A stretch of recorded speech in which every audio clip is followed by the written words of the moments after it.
An experiment in France is testing just how far people will go to obey orders from a person of authority, with some disturbing results.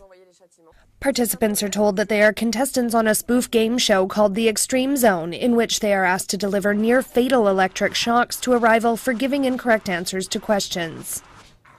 Though no actual shock is delivered, an actor playing the rival participant screams in pain and begs to be let go. The experiment is part of a documentary that explores just how far shock reality television can go. Christophe Nick, who is making the documentary, says that there is a global rise in television shows dealing with death.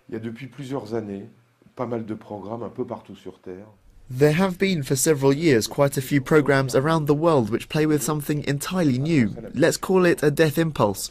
When you see Fear Factor, when you see Anatomy for Beginners in Great Britain, when you see some cruelty games in Japan, when you see games of suffering which are being developed in Germany, when you see that, you know that behind that, in the producers' heads, there is the idea of an extremely perverse promise, which is something to do with death.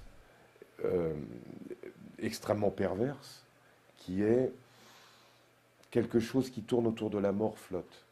Nick believes that the medium of television causes a kind of break in reality that leads ordinary people to behave in ways they otherwise wouldn't. There is the fact that you're in a game, and because of that, on the game set, you can get people to do absolutely anything. In a game, that boundary between reality and fiction disappears, and even if your partner screams, begging you to stop, you're still in a game.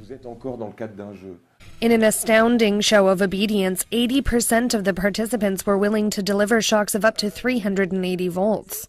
Perhaps even more alarming, there was no prize to be won. The contestants were told that they were taking part in a pilot program. Shannon Napton, Reuters.